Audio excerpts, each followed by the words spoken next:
Good afternoon to all our viewers, and welcome to Wild Earth Live at the Watering Hole this afternoon, where we start out at Tau with a crocodile basking in the sun. Now, I'm Jaapie Potgieter. I'm going to be your host this afternoon, and it's very good to be back at the water's edge to see what unfolds here. Now, currently, I can see the reflection of something moving in the water, but it looks like a very, very relaxed basking crocodile. Now, I saw on social media the other day that one of these crocodiles here at Tau, a little while back, attempted to go after a warthog. It was just wallowing in the mud. And it was interesting because it gave me a bit of a better idea of the exact size of these crocs. Now, from my estimation, watching them and how they react with animals nearby, I didn't expect them to go after the larger animals. And judging from that encounter that I've witnessed, I'm assuming that they don't have very, very high success rates with the larger animals at all. Potentially something dying in the water when it's very, very dry or getting stuck. And then, of course, I'm assuming it would be fish would make up a big part of the diet. But I would like to remind our viewers that this afternoon is live and interactive, and you can watch us on your app. And if you're watching on the website, you can also register to ask us questions. And you can send your questions to wildearth.tv/questions, or you can scan our QR code. And you can let me know what you like to see, what you would like to chat about or know a little bit more about. And of course, I'll try my best to answer your questions. But you can also join the conversation on X using the hashtag WildEarth. And you can also join the conversation on YouTube chat at FC. And then you can also send through questions and comments there.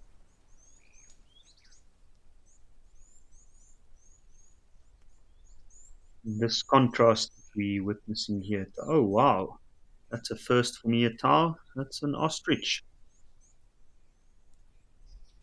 That's quite unexpected. Nice little surprise here in the afternoon. And see, even that impala is very surprised.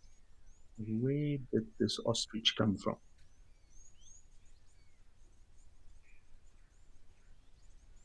That strange shape and movement certainly gave that impala a bit of a fright. At least that's what I think. You can see the elephants are just casually standing dead still, looking like they're awaiting the arrival of other elephants, possibly. Enjoying a bit of basking in the sun. You can see all that dust coming off the elephant's shoulders as he's flapping his ears.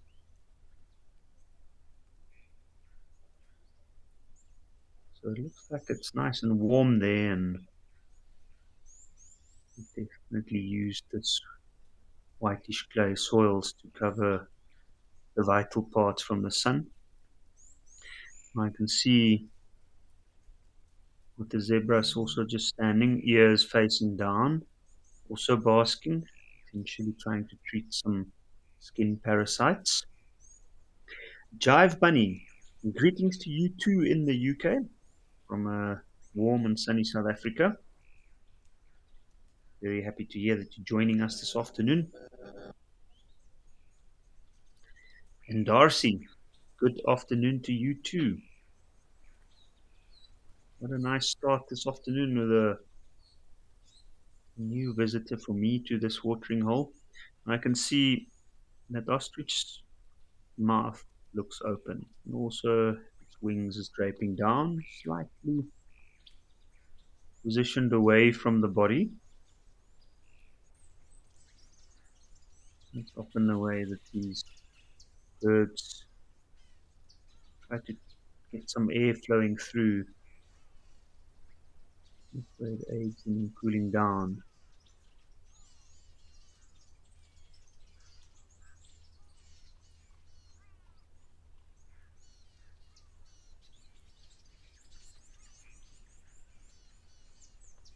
It almost looks like the ostrich and the elephants are looking into the same direction. But being one male ostrich, I am curious to know where the female is.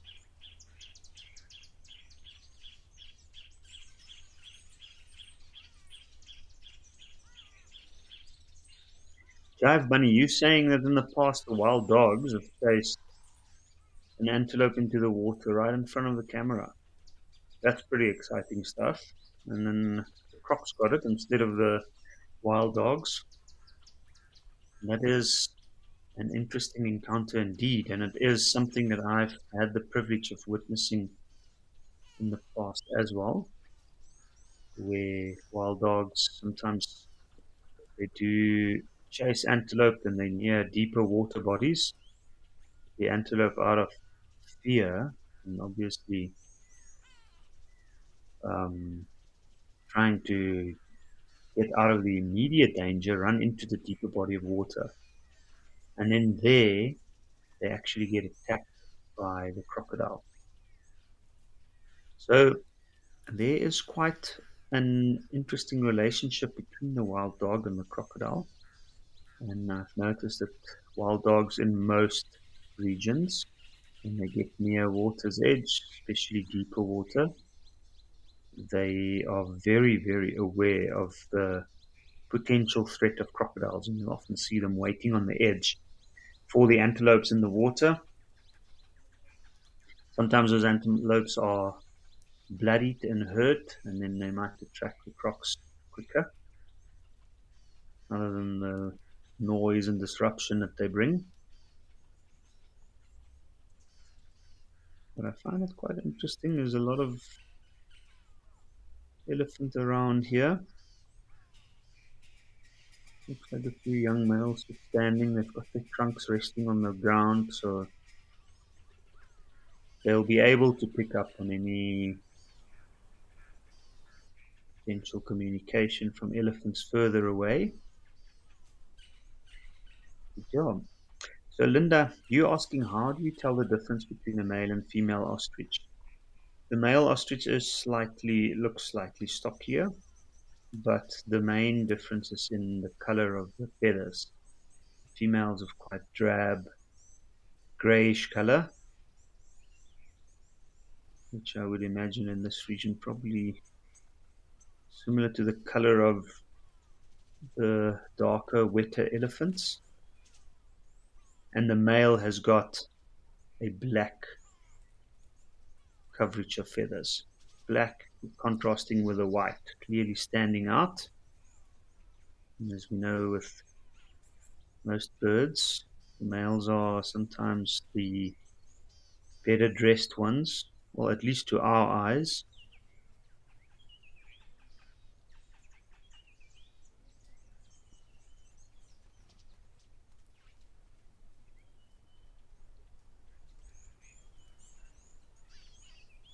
It's good to see the elephants feeding on this little bit of greenery around here. It looks like this tree might survive another season at the edge here. It's looking good. Looks like there's quite a few other animals coming down to come and have a drink now. You can see the wildebeest hurrying along. There's some impala way out there on the edge of the clearing.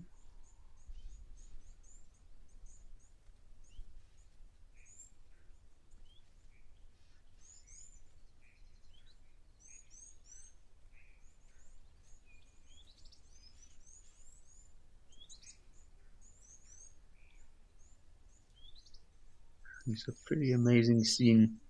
All the elephants just minding their own business. They're looking very relaxed and feeding.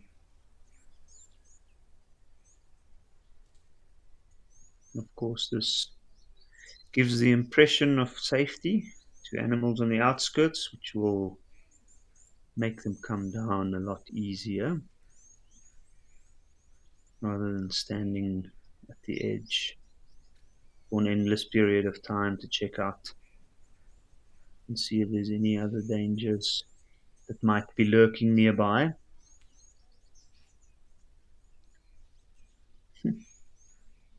Here we can see that big elephant just using his size and bulk.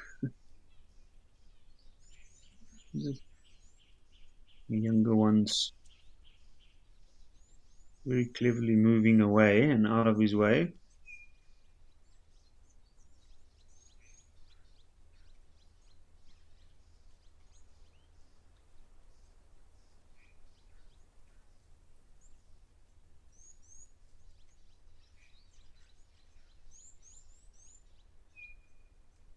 And he's just decided to use that elephant as a rubbing post.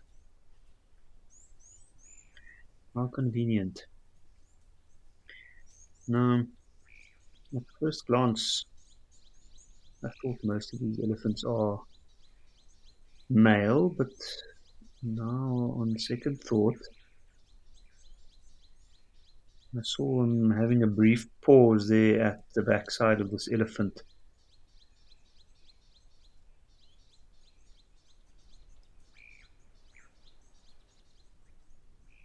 And I'm not so sure, so I would like to check, see, and make sure this elephant is a young male or possibly a female.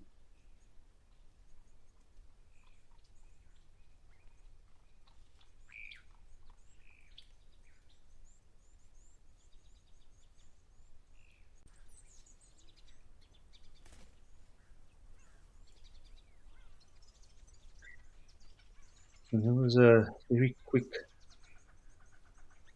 scratch. You can see that elephant, that big elephant, is covered in mud. So he's definitely been down. And I love how they just use each other's rough skin, the same way they do the bark of a tree. You can see they're really leaning into each other there to stabilize themselves. And it does indeed look like a young male as well. So I guess it was just a matter of I'm bigger than you, you need to endure me.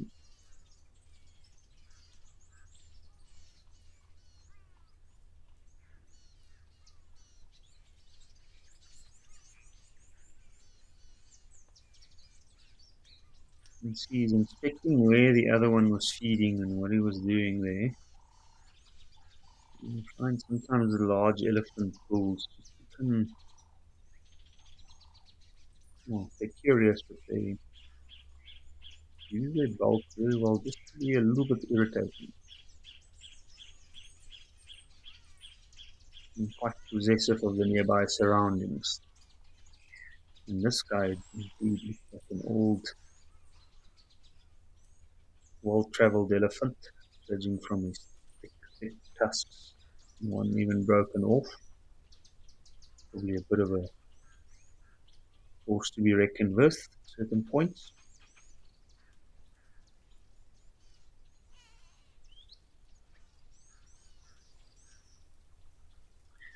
And I can see the water is drying out.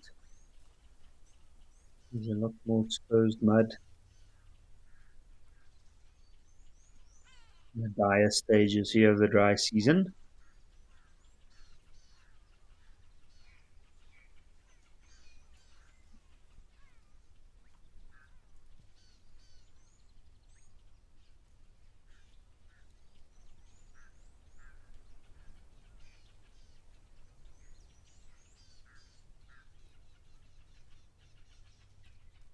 Yvonne, you're asking if birds would build a nest on a tree that's close to the ground.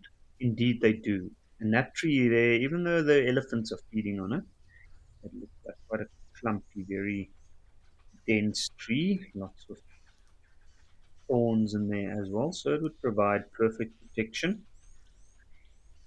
And for a small bird looking for protection from predators, it might use that tree, even though the elephants might be bothersome.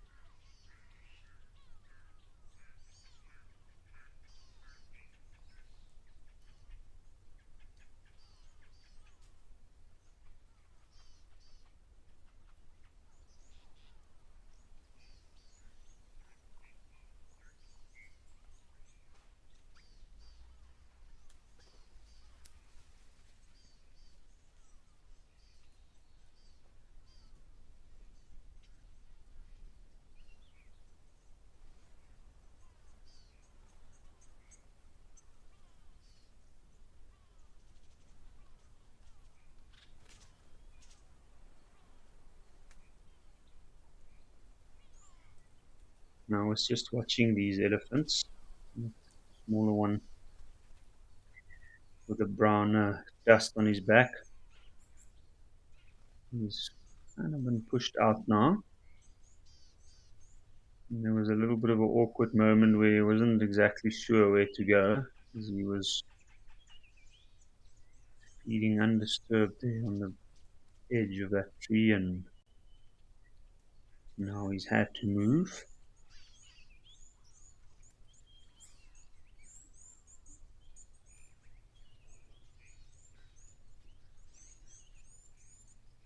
Jive Bunny, I agree. Watching elephants is very relaxing. It can be. It's amazing. They are animals that certainly give the ultimate impression of being relaxed. They look so comfortable with themselves. I guess their imposing size and grandeur just makes them fit into any landscape. Right at the top, doing as they please.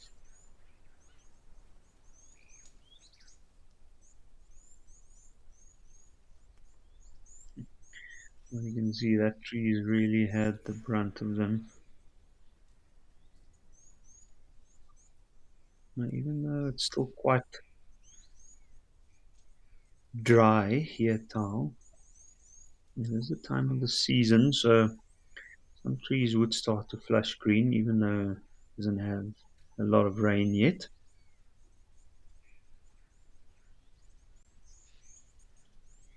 And then you find also that animals that might not have spent time in a certain area, like for instance elephants, might be coming through for the first time in a while. Yo, there's quite a few wildebeest in the background. One group just relaxing, laying down, and then this group following in line to go and drink. I'm impressed. The elephant over there has just been standing there for quite a while.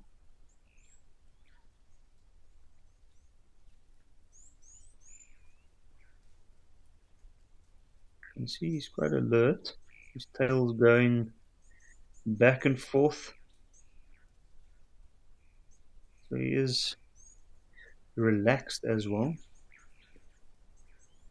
Maybe just waiting some time. It looks like he's got mud on his back and on his flank, so he's probably been standing there to dry it out a little bit.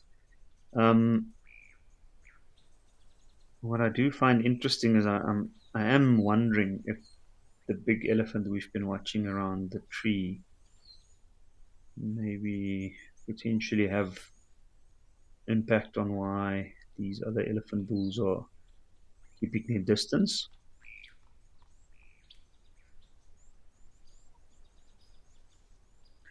Darcy Miller, you're saying hopefully he'll get good rain soon. I hope so too. I think we're currently in an interesting situation here in southern Africa, especially in these northern reaches where Tau is situated. Very, very dry. It's been very, very dry for a while now. And we've had a lot of flux and shifts in weather patterns. And although rain might be a little bit late this year,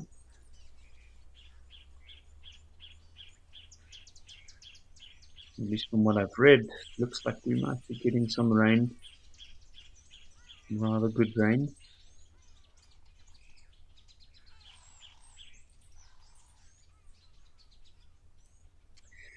But southern Africa being so far down towards the stream of Africa, or the African continent, it's definitely one of the areas that's impacted hugely by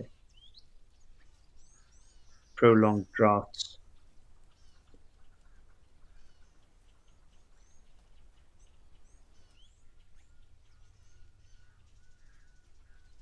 And slowly but surely the time periods between these droughts are getting shorter and shorter. Oof, you can see that's a very busy spot there. Look at all those wildebeest, some walking well into the mud and water to drink.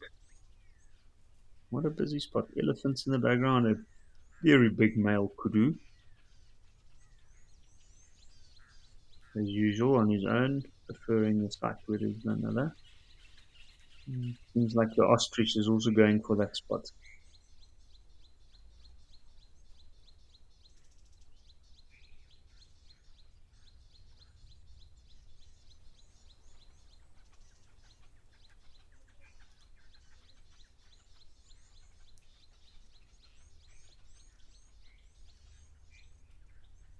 I can see that wildebeest was vigorously grooming the back end there on the flanks. Looks like something's irritating him by the shake of his head. It might be biting flies. These patches of water obviously draws a massive amount of flying insects and biting insects to these regions. And of course, the ever lingering scent of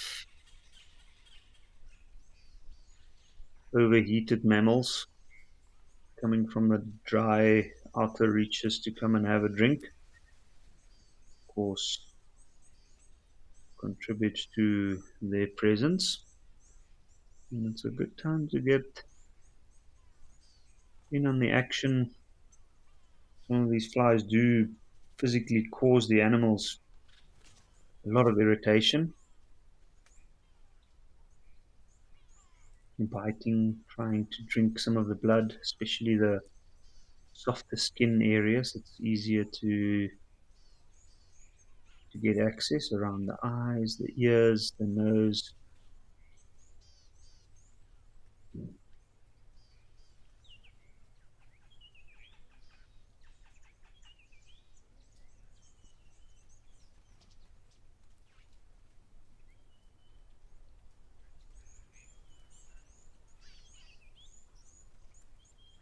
And looks like they got a little bit of a. You can see both of these wildebeest that we're seeing now. They're standing deep away from the edge, so they're in the mud. You can see that one struggling to get out. Now trying to catch up.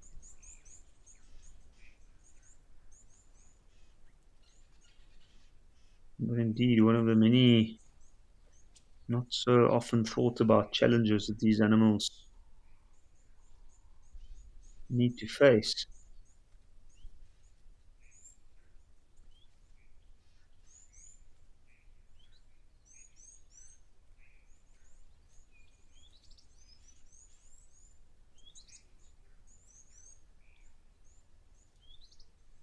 Okay, that should be interesting.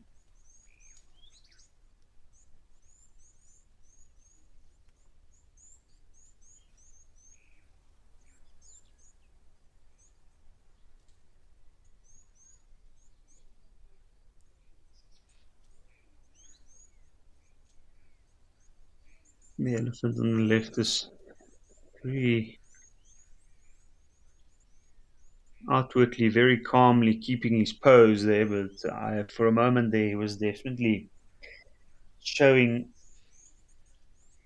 a slight reaction to the other elephant that's bypassed his approach. And it looked almost like he was a little bit unsure what that elephant might do.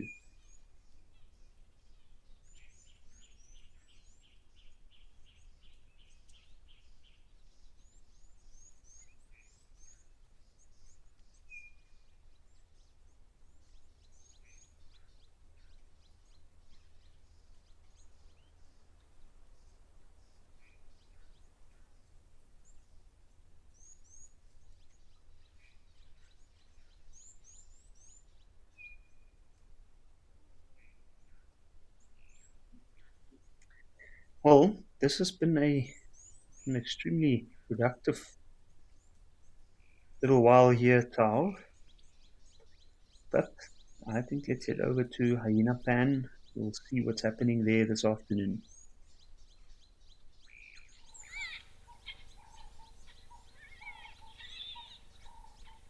We've got the big elephant. This one on the left is a very, very big elephant. From the north western reaches in a dry open landscape there, Tao, into what seems like a Mupani felt.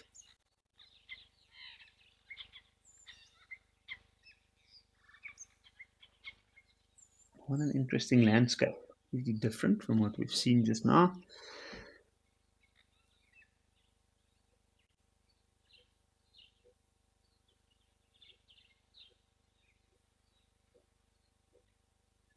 Now I can see it does look indeed like Mupani's around here, but it's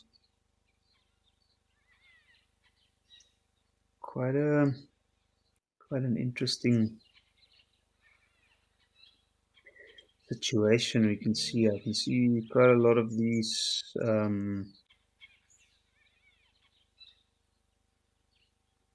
trees seem like they debarked. Oh, there's a little pan or little well built. By the looks of it, there is some water pumped there. You can see some water bubbling out.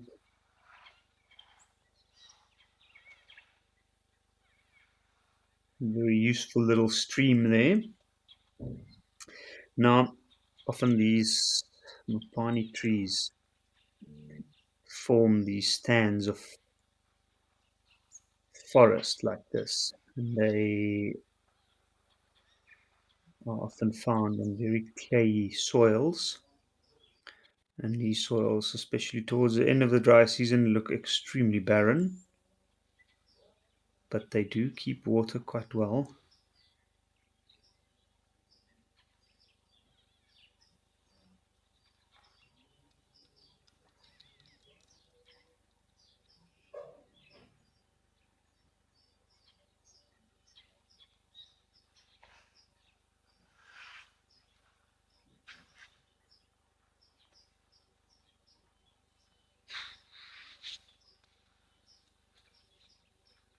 You see this big elephant just lazily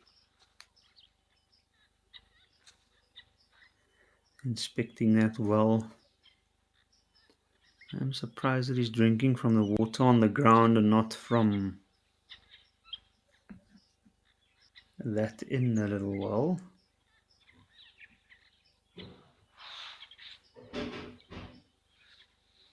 Catherine, you saying you watching from your outside bed with a bush view. That sounds very exciting. It sounds very relaxing.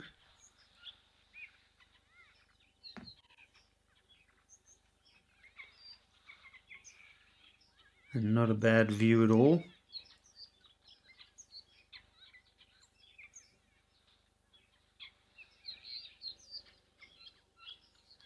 No, it's amazing. These Mopanis, they do form stands or forests, but they provide very little shade actually. And you can see they've dropped their leaves, and they normally drop their leaves right at the end of the dry season, which is quite fortunate for certain creatures like the elephant. But once they've dropped their leaves, then it becomes a very, very harsh landscape. Although interestingly enough, elephants can even utilize the dried out leaves of the mutpanis. They might on occasion, if there's nothing else around, feed on that.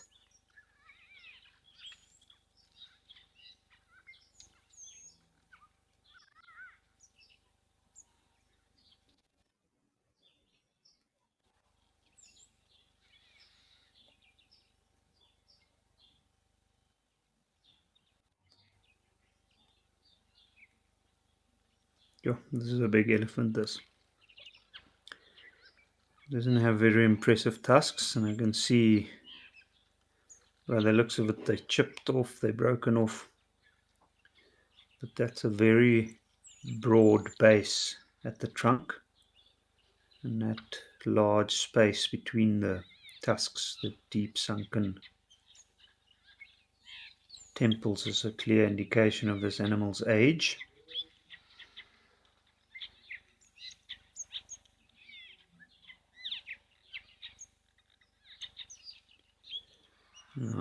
My guess would be this elephant's probably older than 40 years, approaching around 45. So he is well into his prime, probably approaching the end.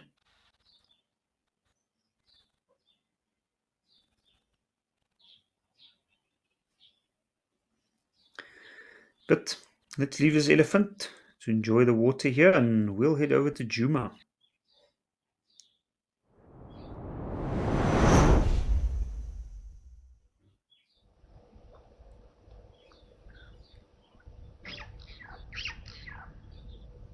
And from what looked like a dead dry heat in Botswana to another very dry, hot area in the Sabi Sands. You can see a big, big elephant bull down there by the little water that's left. You can see the grass and some of the shrubs that had greenery around this area is flattened. And animals have certainly moved through here. Now the nice thing about this elephant is it looks like he's quite a large specimen, kind of like we saw in Botswana just now at Hyena Pan, but this guy seems to have larger tusks.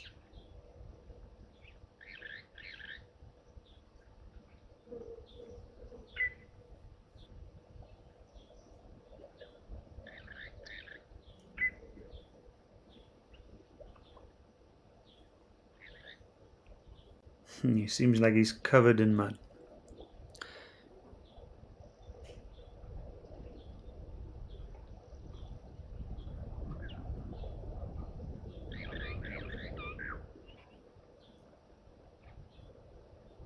Can hear what sounds like a little breeze going.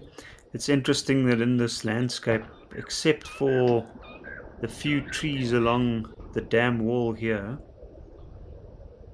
there's almost no greenery in this landscape. And it looks barren. And this is one of my most favorite things about the bush is this time of the year. It's such a stark contrast to what we might see in about a month's time.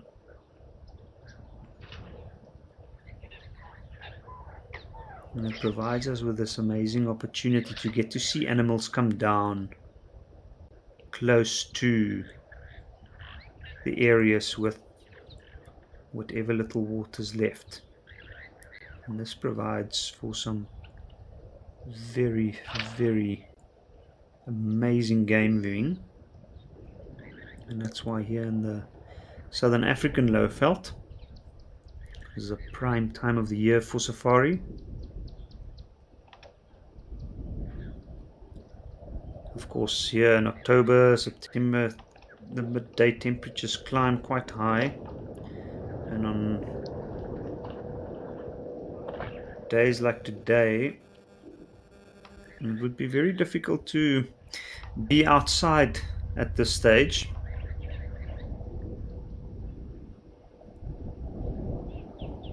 Unlike this magnificent elephant bull and his two hardy-duff friends. You can see the hardy-duffs utilizing the low water level to prod for food there on the side. And have a look, they're not even really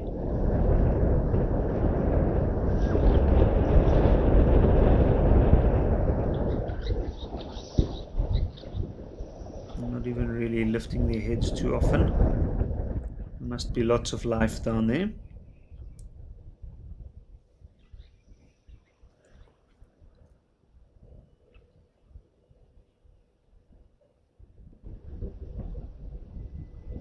The interesting thing about this elephant is he's got some very impressive tusks. But he doesn't look too old to me.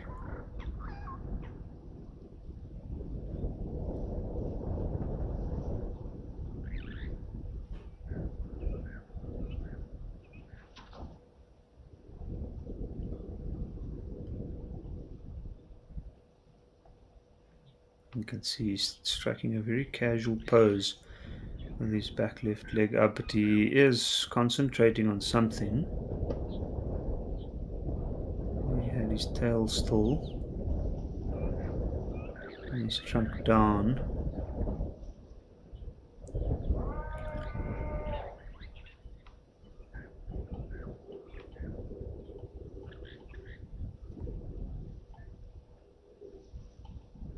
It's got quite a good coverage of mud on the back, so I'm sure the breeze would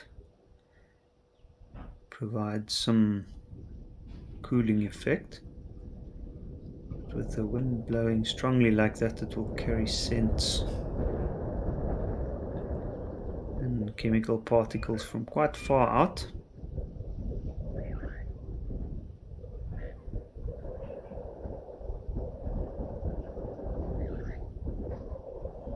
Potentially even alerting him to the presence of other elephants in the nearby vicinity.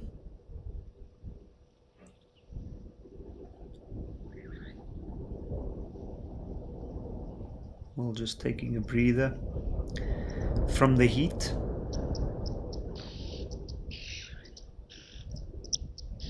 And you can hear some oxpeckers. So this is the famous Mashangane, an elephant that I have heard about before. I've never had the privilege of having an encounter with this elephant up close, but I have certainly heard about him.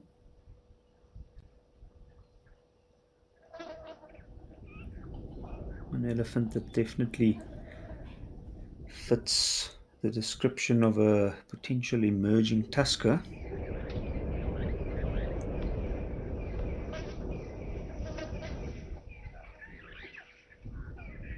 And what really strikes me about his tusks is that it's quite thick at the base. So they're very healthy, very strong. Elephants, sometimes even the big tuskers, or the animals that become big tuskers in their later years, they don't always look that way. And I've been surprised in the past at seeing photos of certain elephants, like even during their prime,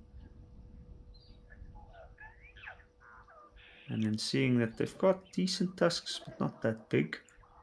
And then you see a few photos from later years towards the end and after their prime, and suddenly their tusks become very impressive.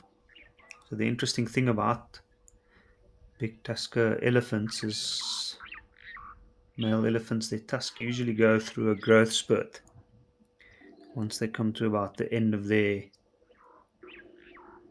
prime, which is usually around 45 years of age, so 45 years to 55. That's when the tusks really start growing.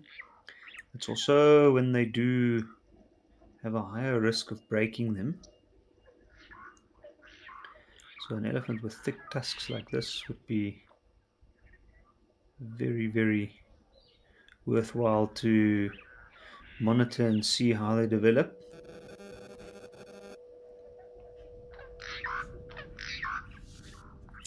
Now, might be wondering what sort of weight a big tusker elephant would be classified as such at, but it's usually when both tusks are over 45 kilograms.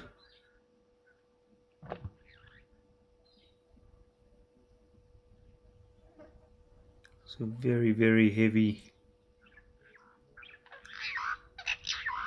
You can imagine the strong neck muscles of these animals to be carrying that amount of extra weight around.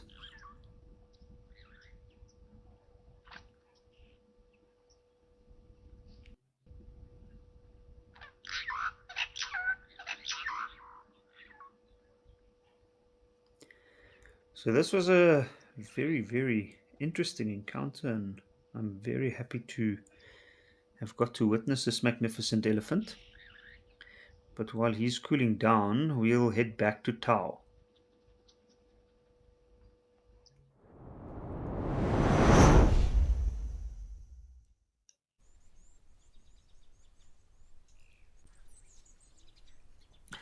Where we've got one elephant still going at the tree. By the looks of it, he was climbing in there to get to whatever good green sections left right in the middle of the tree.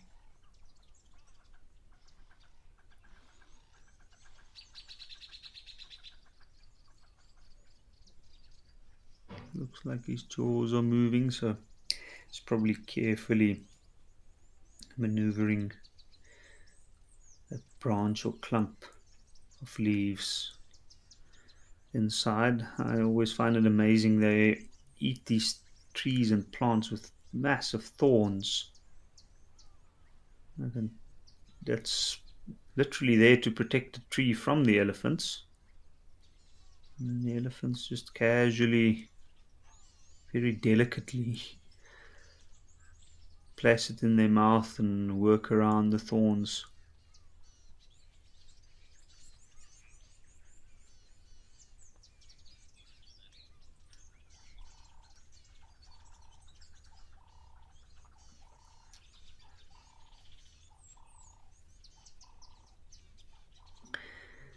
So there's more wildebeest coming down.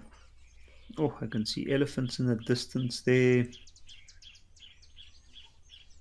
I always find it amazing.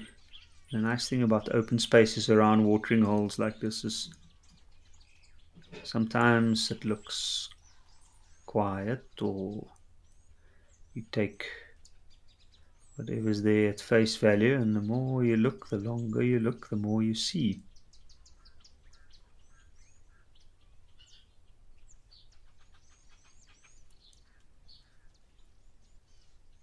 Some of those elephants are still standing around there. And there's 3 warthog that's come down.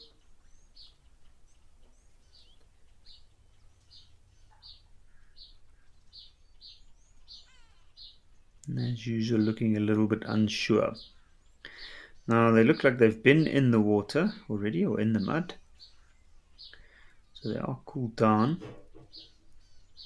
It might be time for them to move off.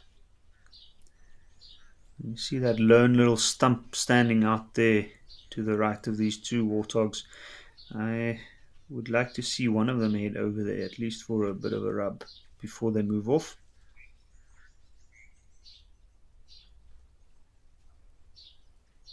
Stump looks covered in mud, and by judging from the height, it's the perfect rubbing post for these guys.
So it looks like the one was waiting to drink while the others might have gone down to the spot where that elephant moved from to wallow.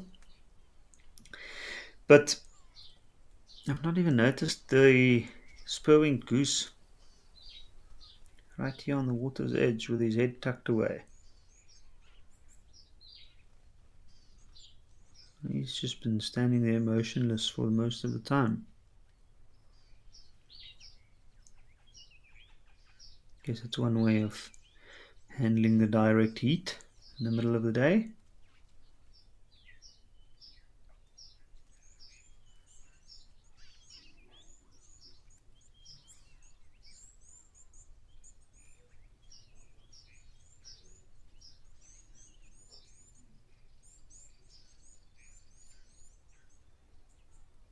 Here we go.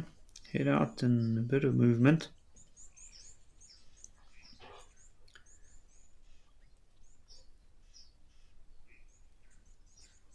Oh, he's just going to go sit down in a little dip.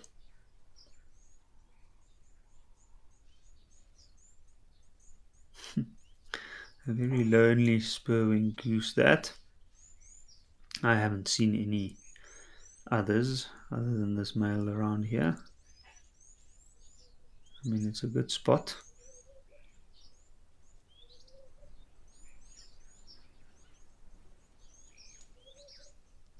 With his Egyptian goose friend.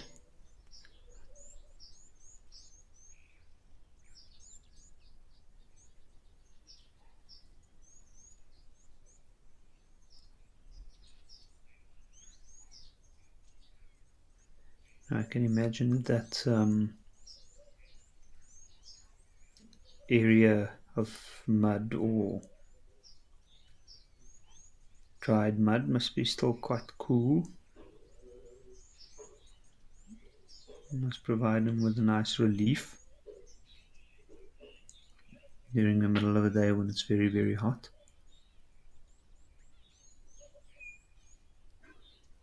And earlier on I was mentioning that there's a lot of insects, flying insects, that get attracted to these puddles in the water around here.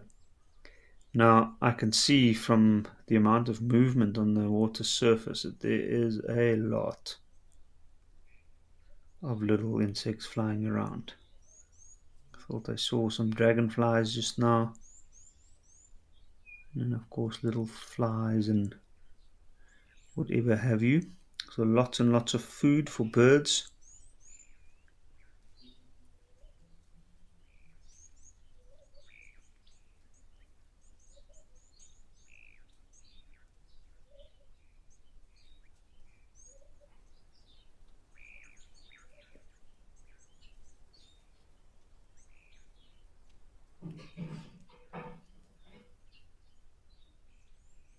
It's an interesting little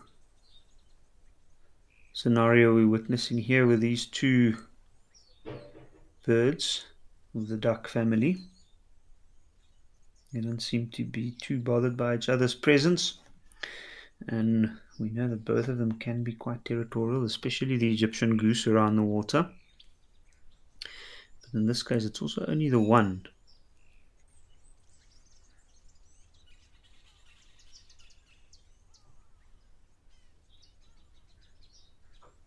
These birds do travel quite a bit of distance from the water in order to forage, and they can do so on a daily basis, sometimes even more, which is possibly why they don't mind each other's presence so close. Well, that, and of course the heat. Now the one warthog's come back, and it looks like it's the one with the large tusks.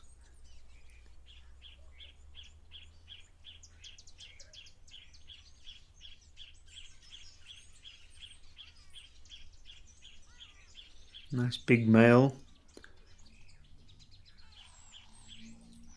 And the male warthogs often do spend extensive periods of time on their own.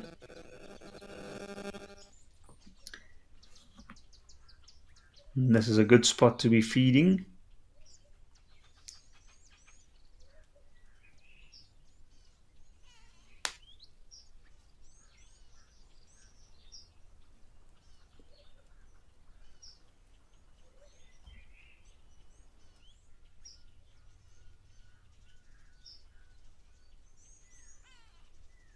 Now we have another group of wildebeest coming down.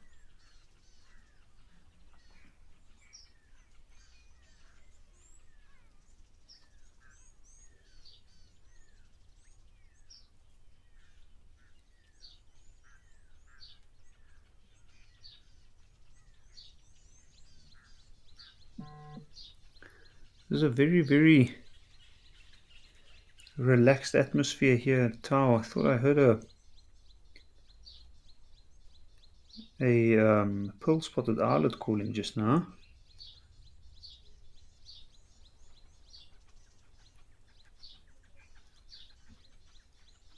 Not completely unusual for during the day, but an interesting bird to hear amongst the birds calling during the day. And some of the more common ones we're seeing around here. Common moorhen, blacksmith lapwing.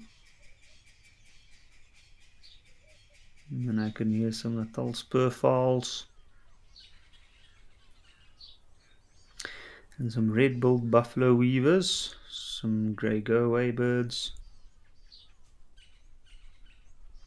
The buffalo weavers always sound very busy. Jive Bunny, you saying Ezelweenie is your absolute favorite elephant, but you do love all of them. Ezelweenie I've had the privilege of meeting. He is a very impressive elephant indeed. A very big, one of the current tuskers being watched in and around the Kruger Park area. An amazing elephant. Only time I used to see him is during his mast cycle, and usually towards the high rain season in the low veld. But yeah, what an impressive specimen. Yo. There's nothing like a very big imposing elephant bull approaching your way on the road, if you do ever find yourself in such a fortunate situation.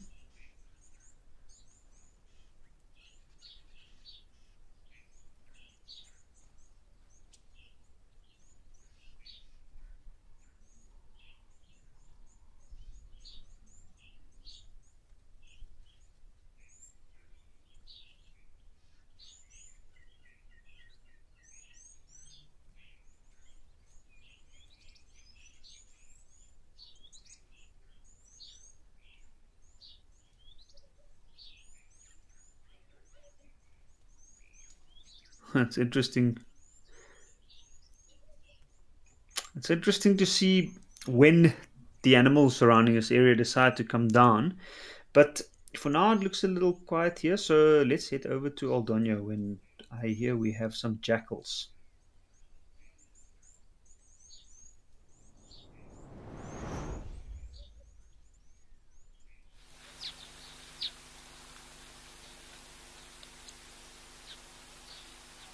And indeed we do. And we've also got some eland. In a very cloudy, classical East African sky.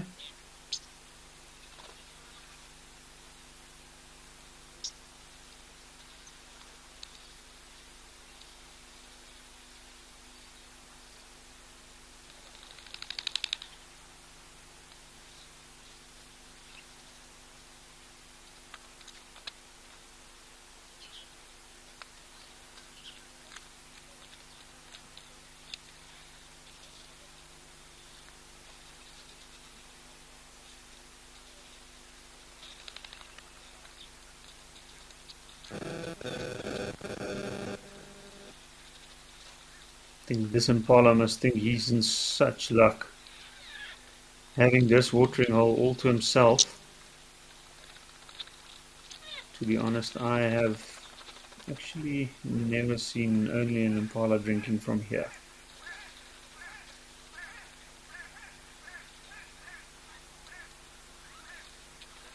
You can see a giraffe there in the background, some zebra, and then some young eland. Ooh, there's also some beautiful birds around the water's edge.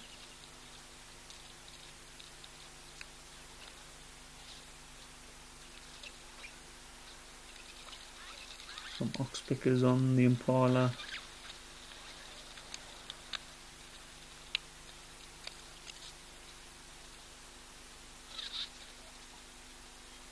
You can see the ground is quite rocky around this little pan. Ooh, that bird there that's just walked in from my right, that looks like a superb starling. Oh, what a beautiful bird indeed. Two of them. Nice. Bird of Eastern Africa.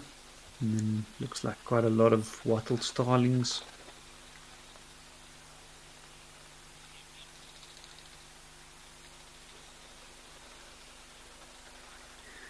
But I was just starting to say, as that impala walked away, it is quite a rocky approach to this water.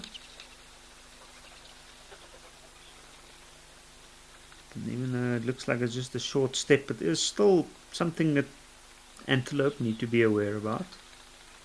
I mean, their hooves certainly provide them with good grip and all of that, but it's the impala and the eland,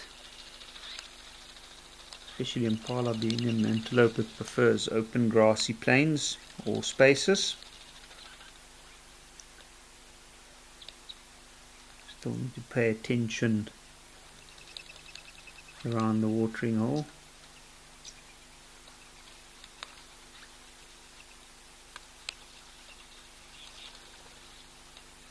Oh, but it's busy.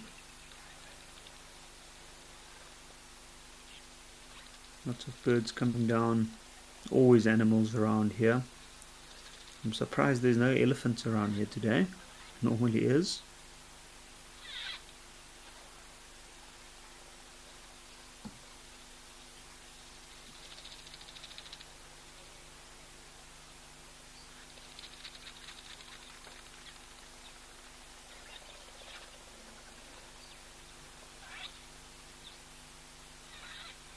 And there we got another view of that superb starling.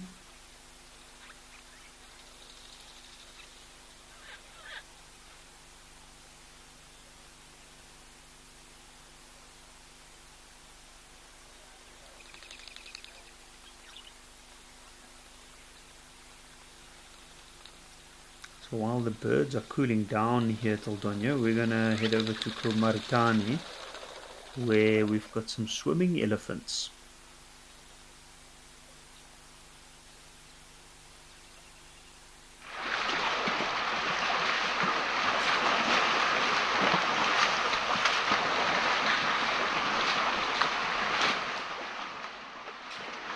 And what a frenzy!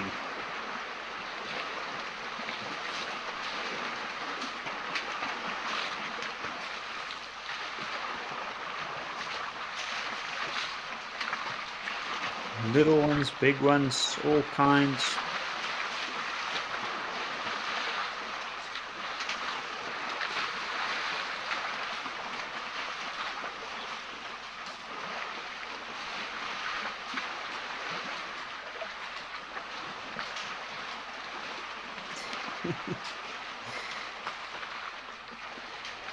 I love watching the little ones in the water. They always try to get on top of each other and on top of the larger ones. You can see there that larger elephant just stepping in to make sure when the little one was over on the side in the water like that.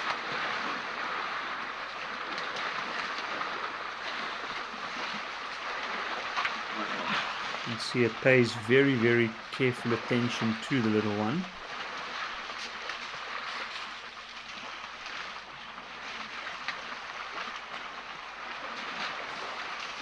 Notice how the larger ones are standing around, all the little ones kind of in the middle, with some of the younger elephants helping.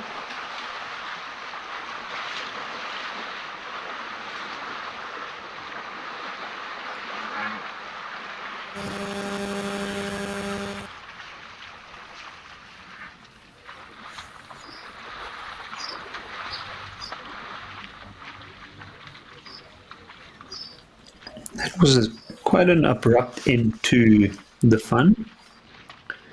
Looks like something more serious. Oh, there, why are we hearing that?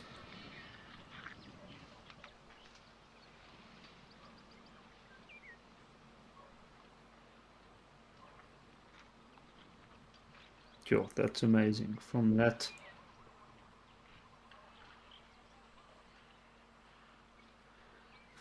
complete sensation of chaos to a dead quiet watering hole, let's head over to Nkoro while these guys are moving off.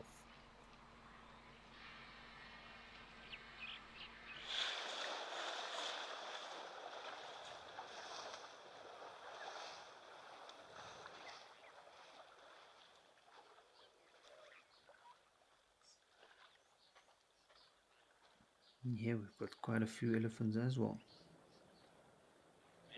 Just about making their way out of the area.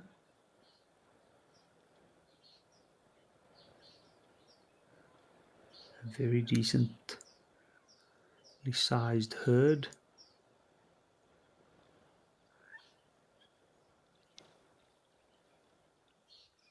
Now, the nice thing is I can see lots of game trails coming down into what seems like a little dip. So it's definitely been very, very busy, but it looks like there's a lot more green in the trees here.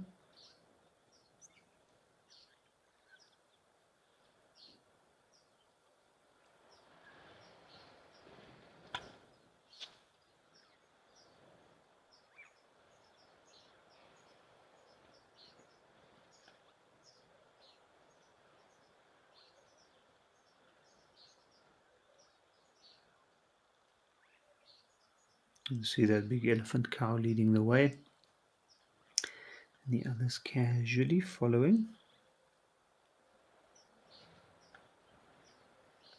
I'm always amazed that when they're at the water, it's like their moment of freedom almost, in a way.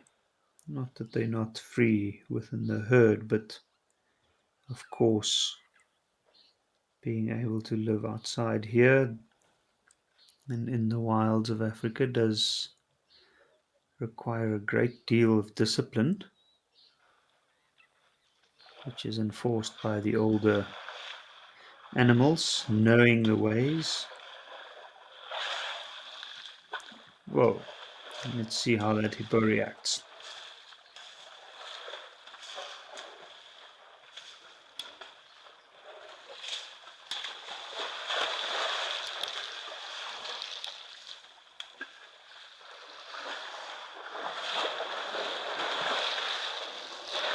Can't imagine he's too thrilled about this visit.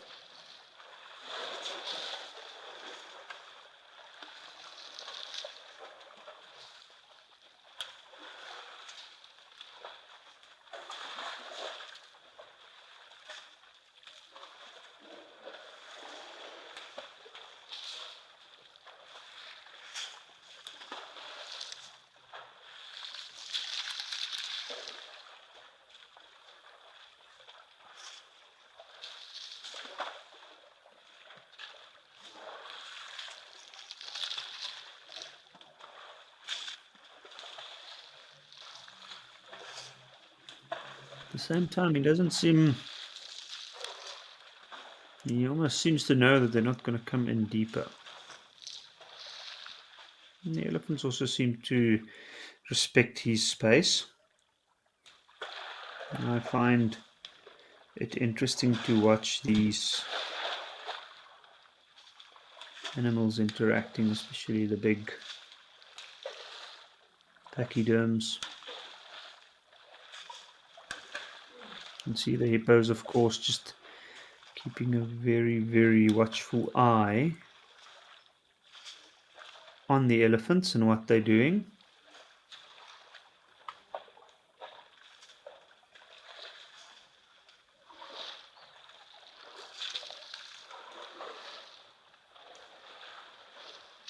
But by the looks of it, his back's dry, so he's been laying like that for quite a while.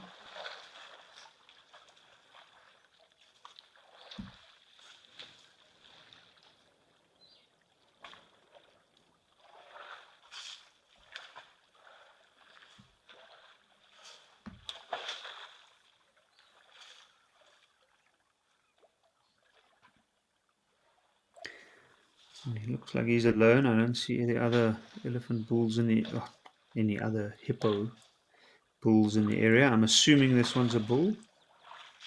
I might be wrong in that, but I know when it's very dry, we find that the hippo bulls tend to travel quite a bit to find alternative water sources.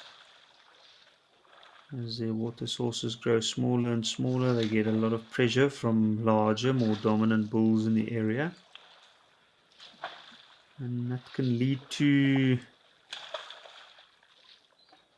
a bit of tension.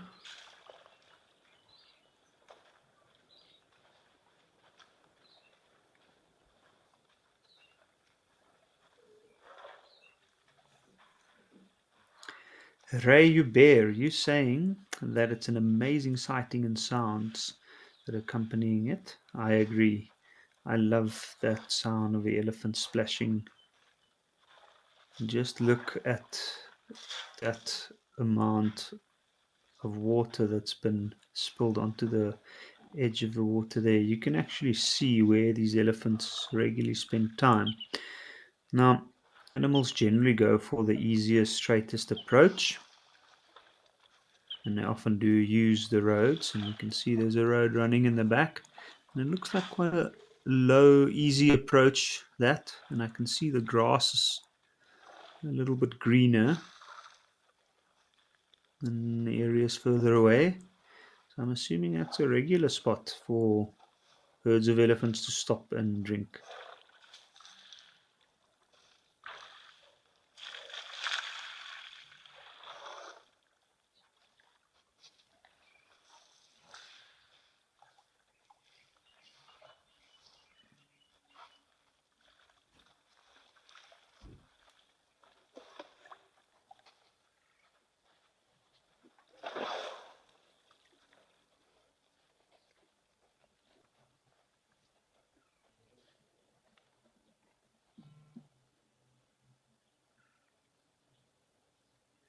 Mercedes being that hippo is indeed not impressed.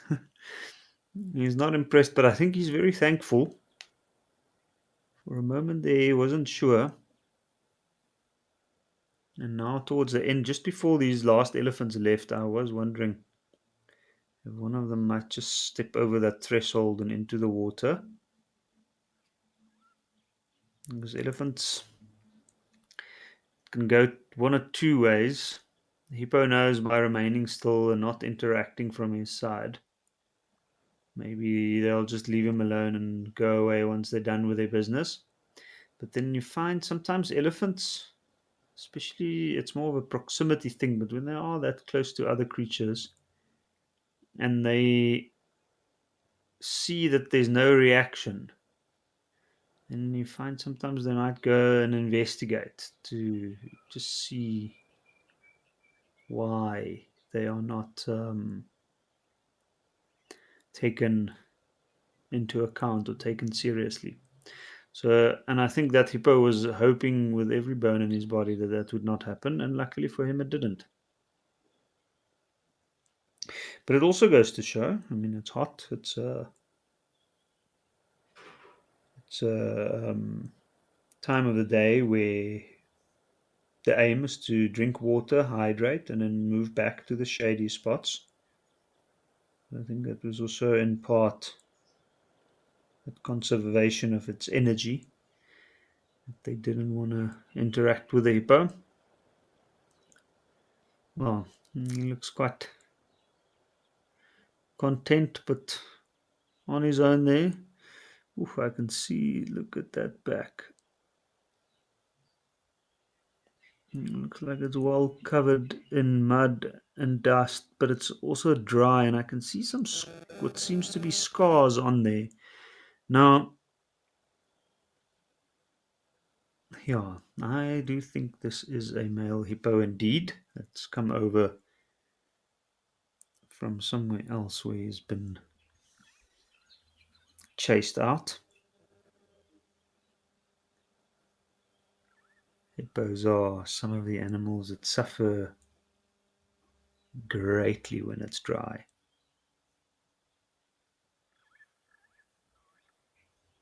Just look at that. That skin could tell a story. There we go. Oof, you can see right on the spine there at the back. It looks like there's some serious scar tissue there. Maybe from past fights. Look at the red hair around the ears.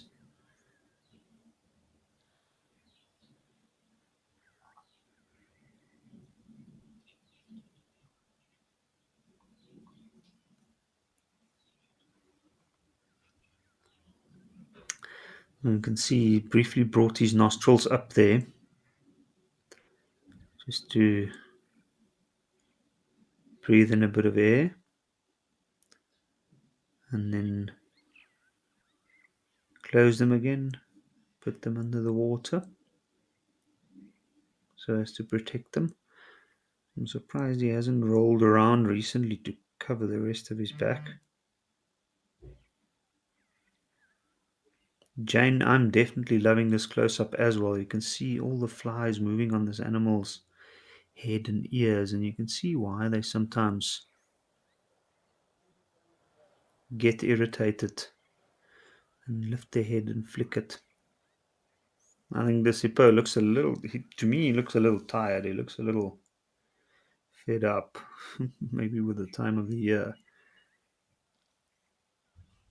It is a tough time for hippos this time of the year, especially for lone hippo bulls.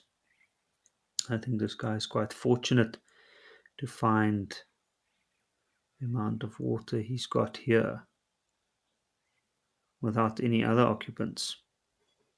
Gives him time to recuperate and maybe rest.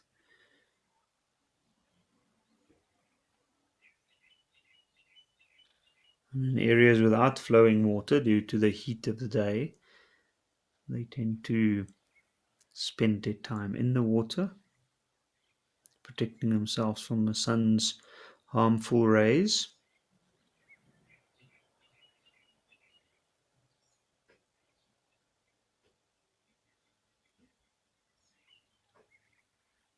And then once it gets dark, the zipper will probably go out and travel quite a bit of distance in and around this area to get some of the areas with tougher, taller grasses, maybe like the nearby dry riverbeds.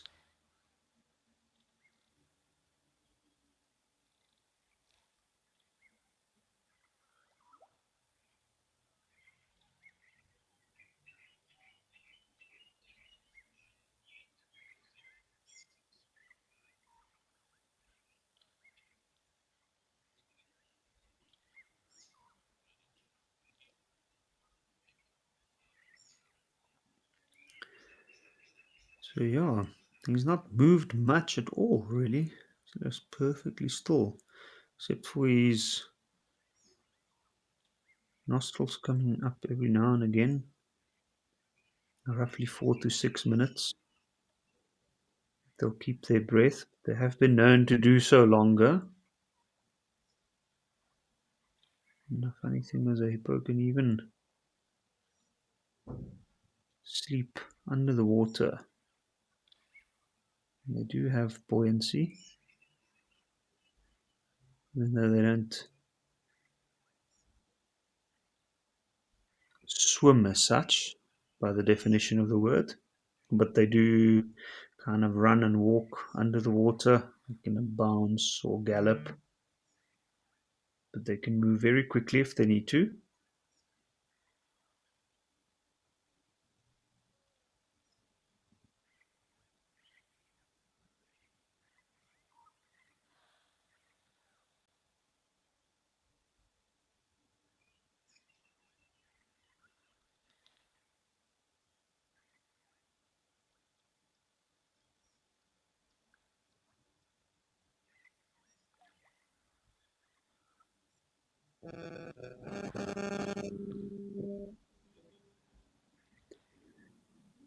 And then we see some ears moving. It looks like he's decided to cover part of his back in the water.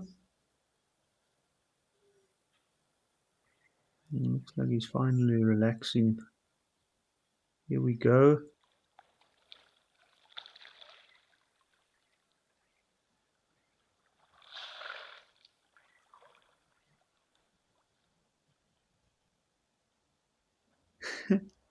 And look at the water splashing on the edges of the little pan.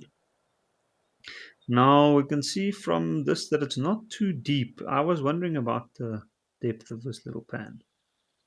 You can see so this animal must have laid down with his legs tucked in underneath in a little spot that he wallowed out to give him maximum cover in the water. And that's maybe why I was so reluctant to move when those elephants arrived. But now we can see he's relaxed down a little bit. He can lay like that for a little while.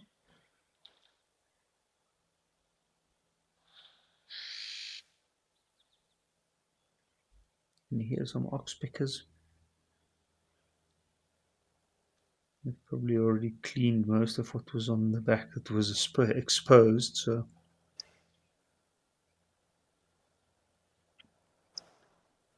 now they're looking for whatever else is in those folds. We can see they're right on the folds in the neck. But it's also a good perch to go and have a drink of water.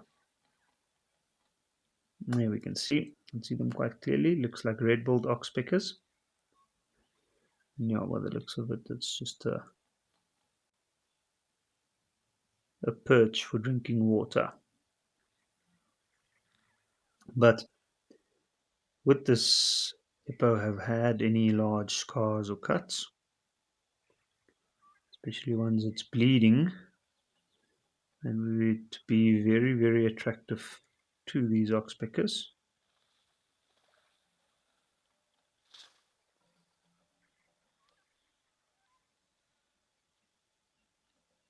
I find it amazing that an animal with such a thick skin, at the same time, it can be so sensitive. We know that the birds has got very sharp little claws, feet perfectly adapted to grip onto their host animal. And it must be quite tricky to endure that for a long time. And we saw this hippo earlier flicking his ears with the flies sitting on it. So he'll pick up on the flies very carefully and wave them off, and then allows the birds to stay. Hazel, you're asking if hippos leave their newborn calves when they go grazing in the evenings. Normally they don't. Normally they'll keep that little calf. So hippos would separate themselves, the pregnant female, from the rest of the group, and they'll find a very quiet little pond or body of water, usually quite shallow, and then they'll go and give birth there, normally during the night, and they'll stay there for a couple of days. Will they introduce the little hippo to the rest of the group, but they'll stay there. Sometimes they won't even leave the water, and if they do, then they will make sure that the little one goes with, and they probably won't travel that far. But yeah, they'll normally make sure that that little one goes with them. Just too much risk of leaving it on its own, like some of the antelope.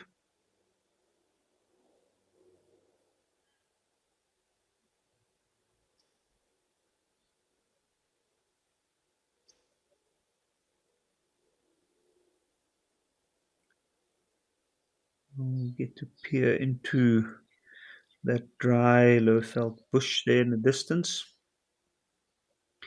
But it looks very quiet currently. It is that time of the day. The animals are in the shade. So I think we'll leave this extremely relaxed hippo to his own here and we'll head back over to Aldonio.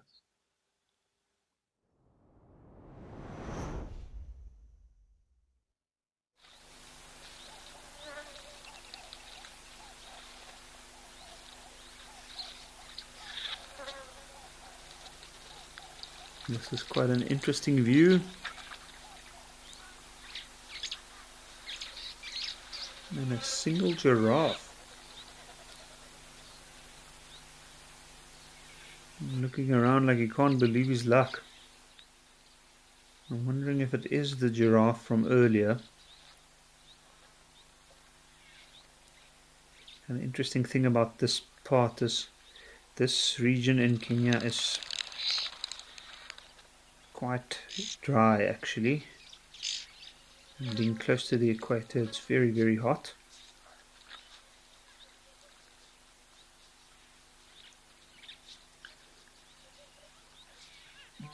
And animals have high water requirements here. If it's available, they'll come and drink, like this giraffe is showing us.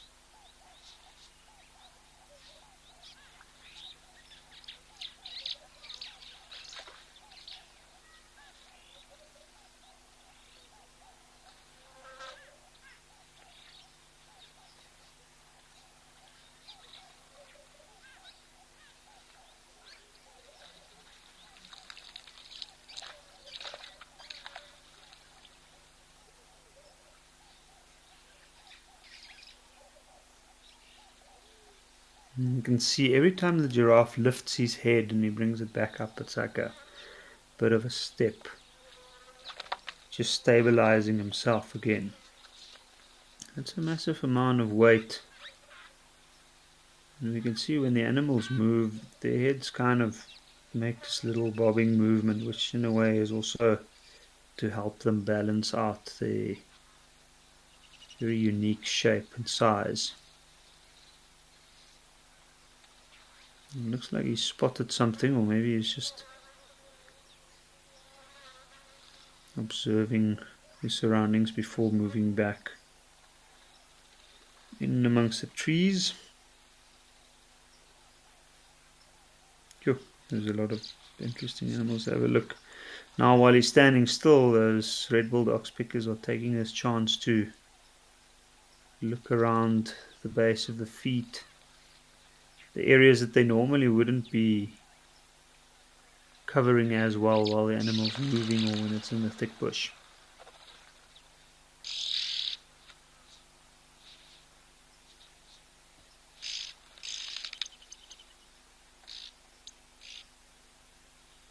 And from here it looks like this animal's hooves and legs are in a rather good condition. There's a young male. You can start to see there some marks, ticks, ectoparasites along the flanks and the backside, the tough to reach areas, but this animal's still in a rather good condition without much scars.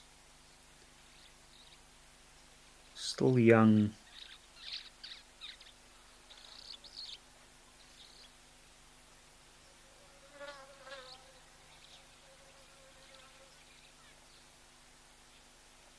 Very carefully chewing the cud while observing his surroundings.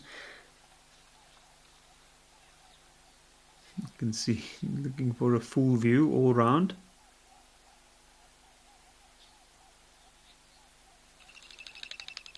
Now by the looks of it, it looks like the hair at the top of its ossicones or horns are starting to disappear. So I'm assuming that this giraffe has already started play fighting with other young male giraffe.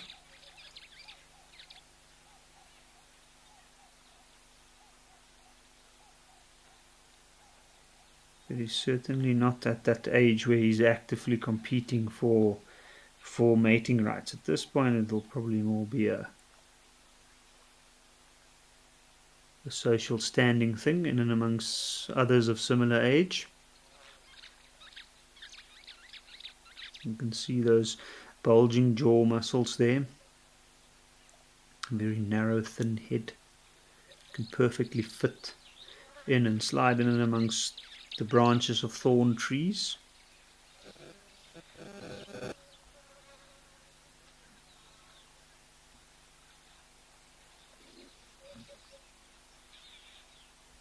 What a beautiful animal indeed. Phew. And as far as the male go, this guy's still got a perfect face. You can see he's got no bulging brow yet. As he'll get older, the bone deposits will grow. His head will get heavier and heavier. He's also still rather scrawny. And of course that neck of his will sit out along with his body. And it'll become a little bit darker as soon as the testosterone level starts picking up.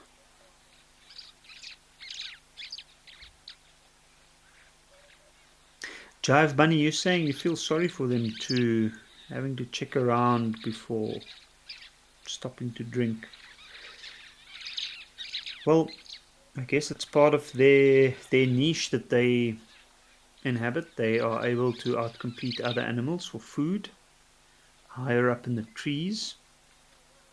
And then, of course, one of the current strongest supported theories is that their necks actually evolved this way because of the competition between males. So it's quite an interesting development for sure, and evolutionary trait, but they have to deal with it in some way, and obviously with any sort of niche development it comes a little bit of a downside, which for them of course is the exposed position that they have when they drinking. But they've adapted well. The blood circulation system is well enough adapted for them to be able to bend down, drink properly, and come back up without fainting. And then, of course, they've got excellent eyesight. So they get a pretty good idea before they go down and have a drink.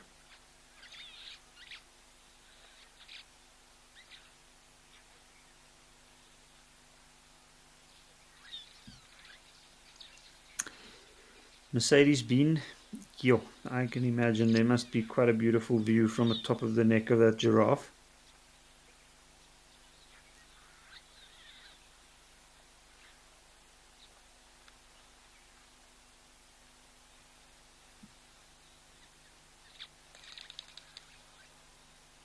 Certainly much higher than everything else in the area. Oops, okay, something spooked him. I don't think that was the bird though.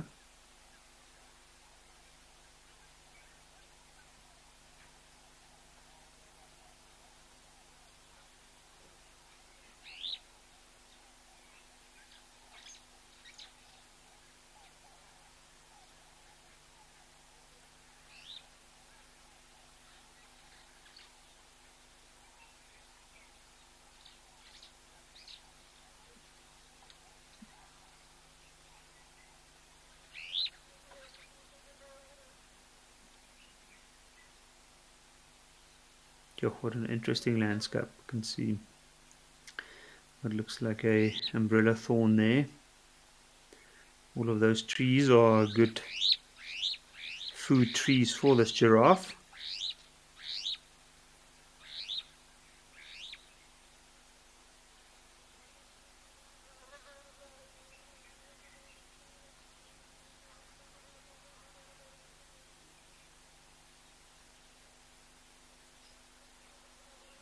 And their walk does look quite labored when they move with those long legs, but you can see from the dust rising there, you can see that it's a very heavy animal.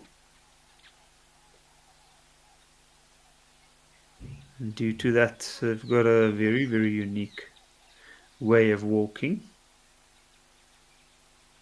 which has also contributed to their name in certain languages.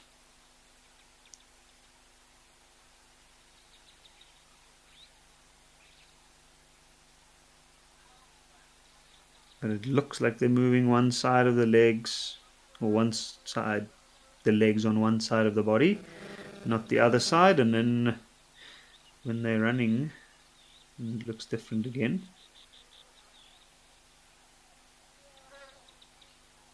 I can't see exactly, it looks like a dove, possibly a ring-necked dove.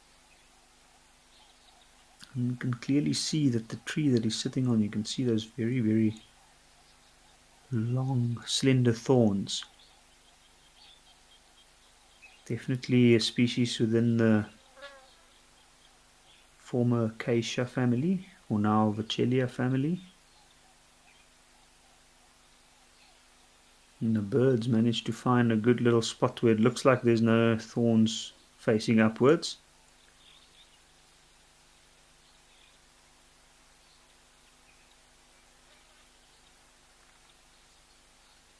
And it's the tree's protection against the onslaught of all the herbivores in this area. Lots of elephant, lots of giraffe.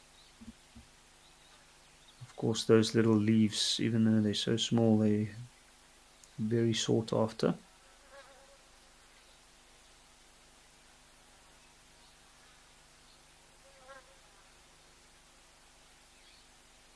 Now, trees often use a combination of the protection measures against herbivores, but in this case, these leaves will definitely not be as bitter due to the chemical protection. And trees without the thorns would be a little bit more bitter.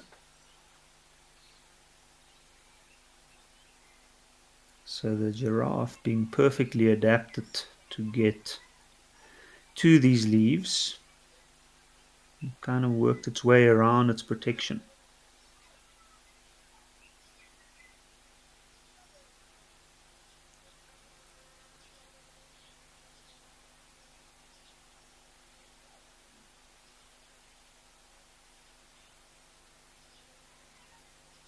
By the looks of it, all of those trees are thorn trees.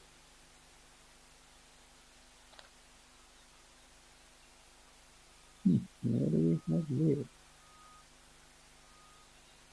That's the giraffe. Oh, he's moved quite far off. For a moment there, my eyes were playing tricks on me with the lay of the land. I didn't actually realize it was such a deep dip there.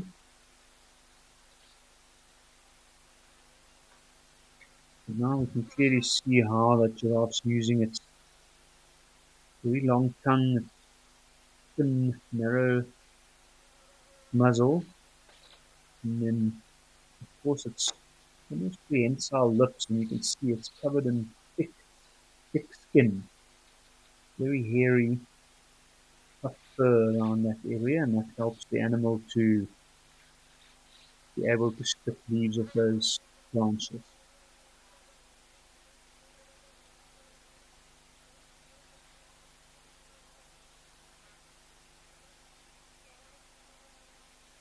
You can see he's very freely switching between the different trees, making sure to grab as much as possible with any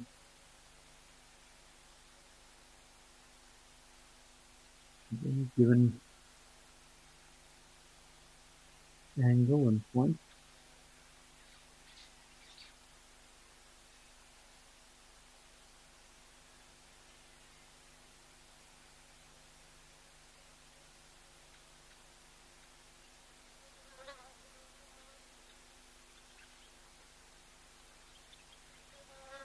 And to get in deeper, you even flatten those ears. But then again, the ears also help to listen out for anything approaching from the back. Now, from this angle, we can clearly see the golden patches developing right at the top of those ossicones. And like I mentioned earlier, that is a sign that this giraffe is already starting to establish himself within some sort of a social hierarchy. Now he's turned, and I've noticed that the dust has all blown away towards his backside, so over to the right, and the giraffe's turned over to the left. And that is something that we do notice with giraffes, other animals as well. But while feeding on those trees releases certain chemicals that will let the other trees in the area know that they're being fed on. And that way trees in the area actually communicate to each other, and they start raising their chemical protection. So generally we find that the giraffe feed into the wind. But I was wondering when this would happen, when the elephants would come down to come and have a drink. And here we've got two majestic elephant bulls.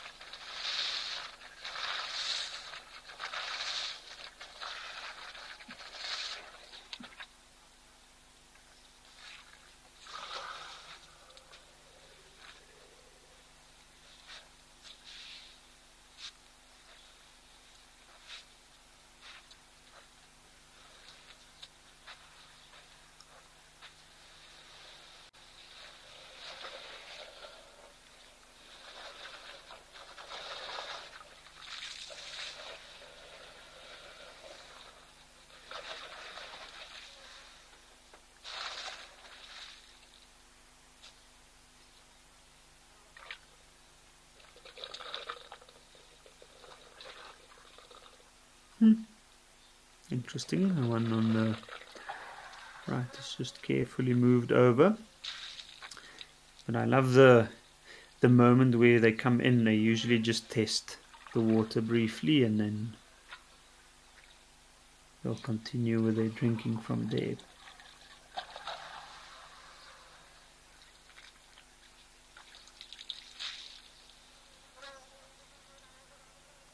And I love the almost slow motion movements.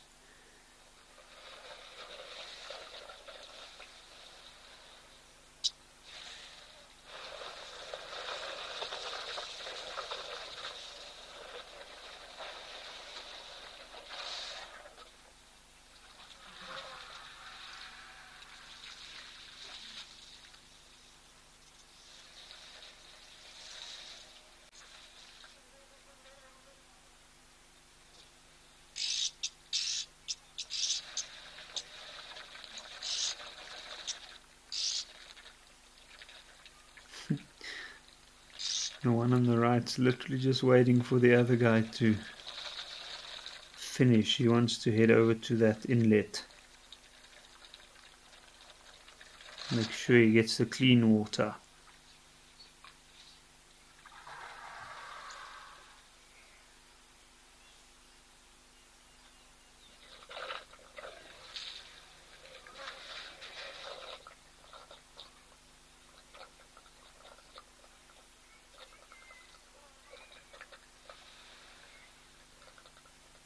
My guess would be, in this case, it's just a sign of respect to the elephant drinking on the left currently. The other one does look slightly younger.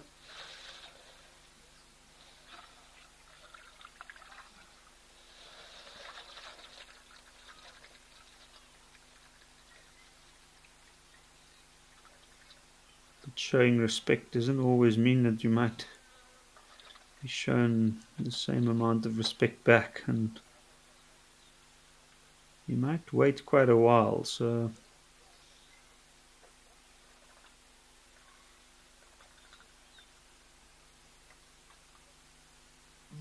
he'll probably take his chances. Mercedes Bean, you asking where is Wonton? I would love to see Wonton here now. I've only seen him once, and I've had the privilege. He's been quite scarce on the afternoons that I get to see old Onyo. I'd love to get to know his character a little bit better.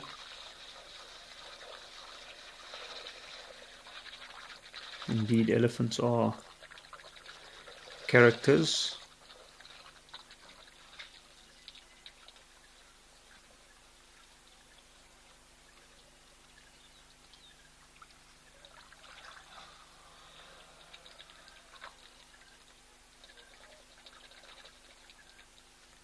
You can just hear that elephant slowly but surely slipping up that water.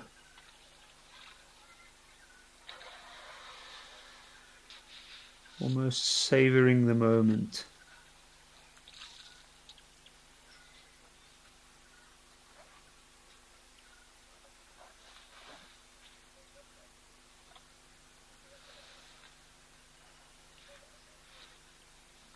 You can see there that green chewed up bit there looks like something that might have even dropped from the animal's mouth. Maybe something it was feeding on while walking over this way. Yo, just look at that trunk covering that hole where the water's coming in.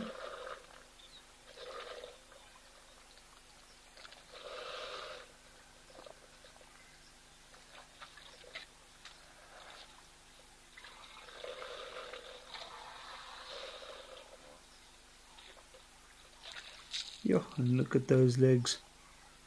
You can see that very hard, crusty parts of the skin. And on this elephant being older, you can see it all over its trunk, its front legs.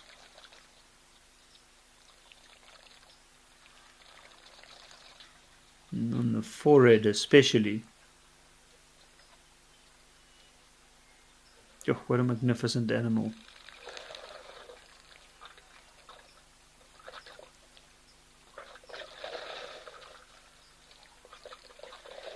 By the looks of it, his eyes look a little bit wet around the corners. He's probably been rubbing them quite a bit. And I would assume it's with this wind and the dust blowing. And there's quite a lot of debris moving into the eye.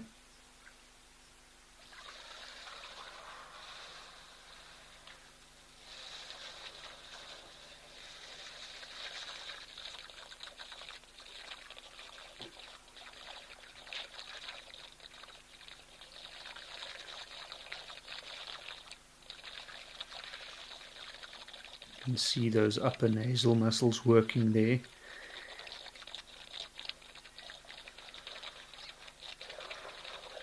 And the suction of the water.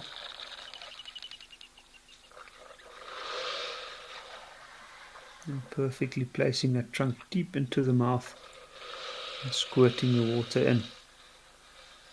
Yo, what a magnificent animal. What a interesting natural design.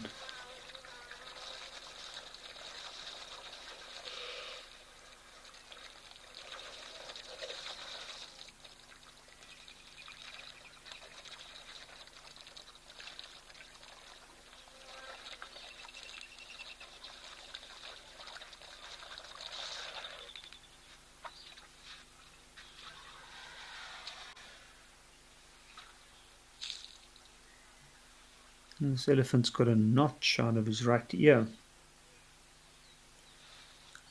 And he's got a very clear groove on his left tusk. It's slightly higher than the right. So this would be an animal that can be identified quite easily, I would reckon.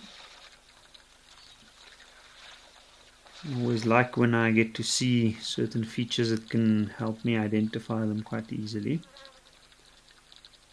for the next time they come around.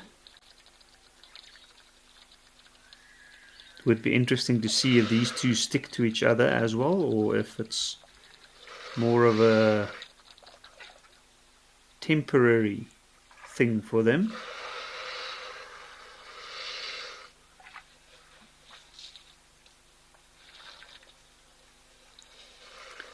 Big bulls like these can spend a lot of time on their own.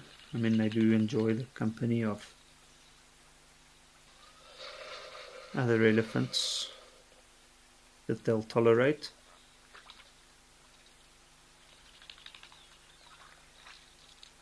Providing they stick to their own business.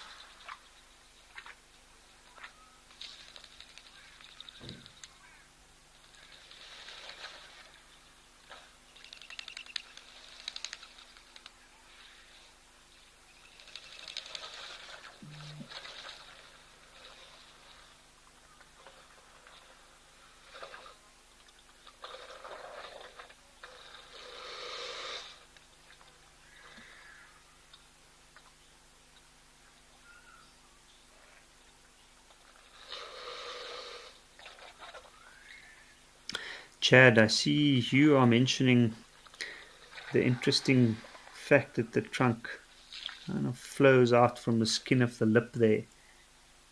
And that is essentially what the trunk is. It's like a fused upper lip and nasal cavity or nose.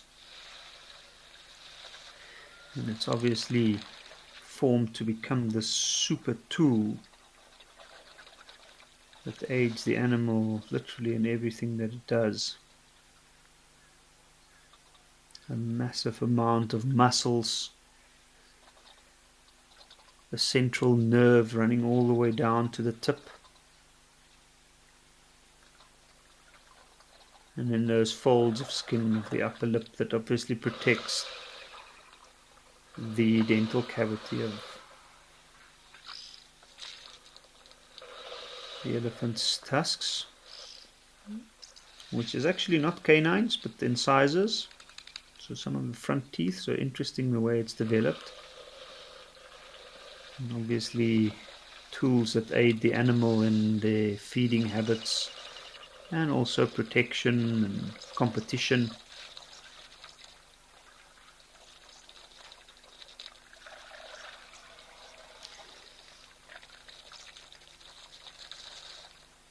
You can see thick skin around the lips, the whole body really, but around the lips and the face especially. All those folds. It is an animal that's large as it is, but a large animal sometimes makes for a smaller surface area that actually gets exposed to the sun,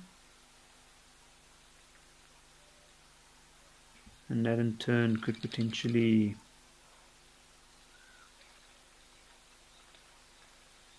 affect its thermoregulation.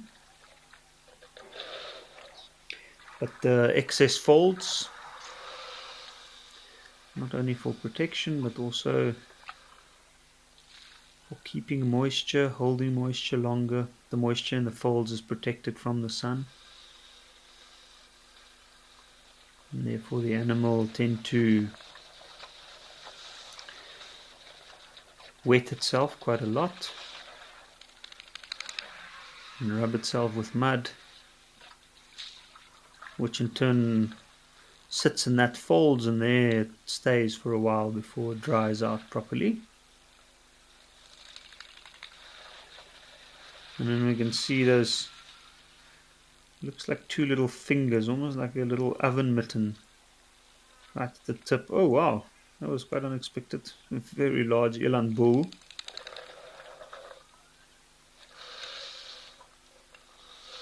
with quite a large oxpecker family on the back. Phew.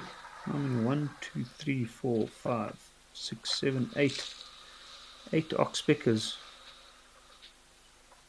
Quite a few of them look like young ones, so it must have been quite a successful brood.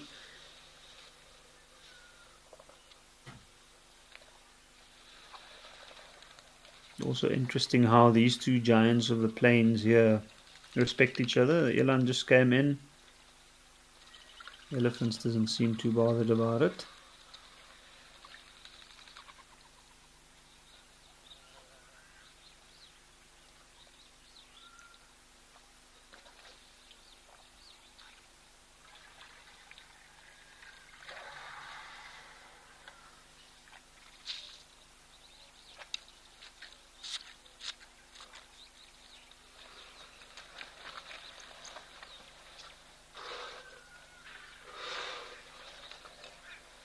And done.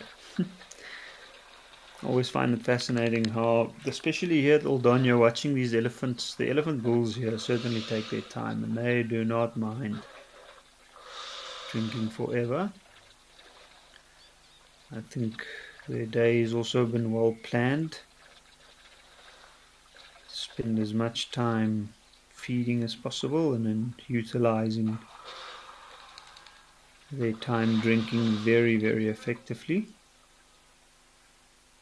And with the eland, on the other hand, I mean, it'll drink when it's available, but it's an animal that can handle its water requirements very well and quite well adapt to more arid regions.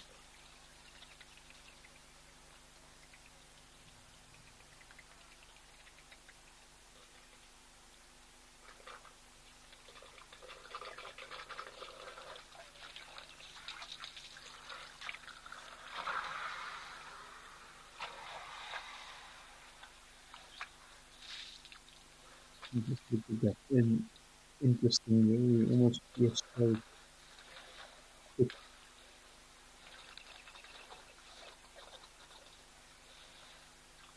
Now, the elephant can actually, you hear a lot of different amounts of toenails on the back, usually 4 and potentially 5 on the front. And what I can see here, I can only count 3. One must be hidden.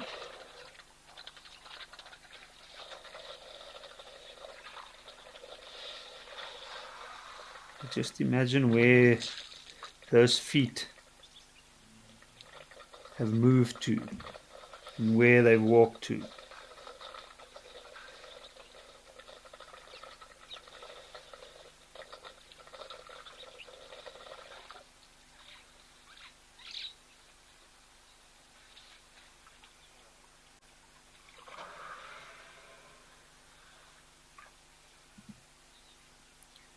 You can see how worn down those toenails are. You can see the one looks like it was even split at one point and it's got a crack in.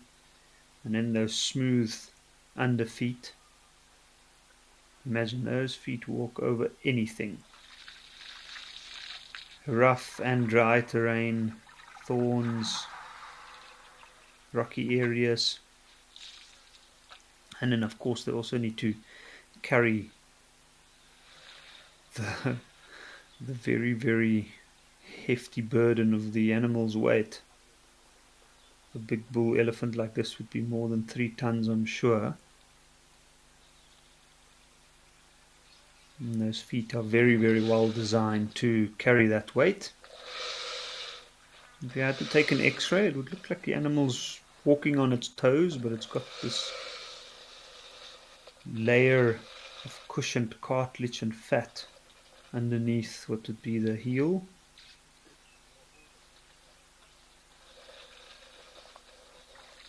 Which helps with the weight distribution. It also enables them to move quite effectively, but also very quietly. And that's the one thing about elephants I always find so amazing. They're such big animals. They can make such a noise if they want to, But when they move, it's quietly and very effectively straight towards their goal.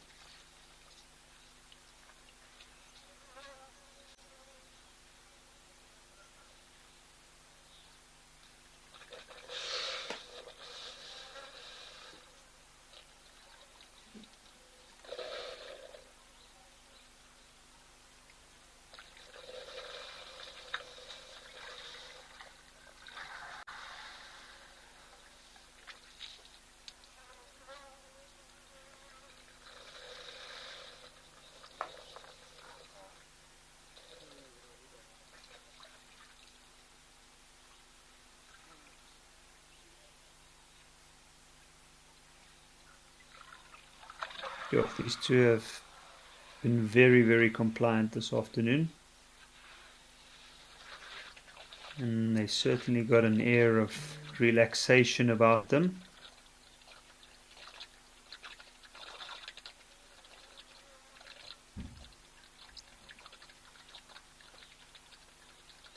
And I can't help but wonder if they are contemplating their next move. I'm sure they are.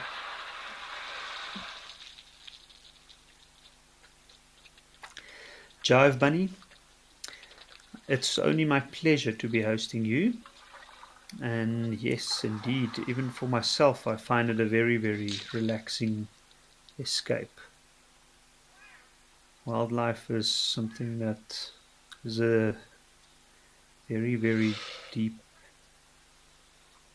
passionate thing within my life, and I certainly enjoy watching them and learning more about them, even if it is just these small little glimpses into their lives. And especially where you get the chance to get to know individual ones, like elephants, for instance.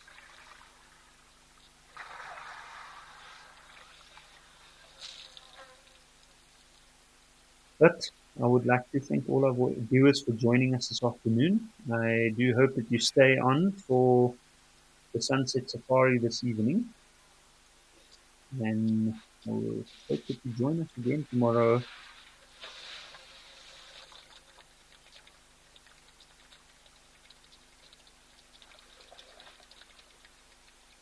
I hope that you join us again tomorrow afternoon.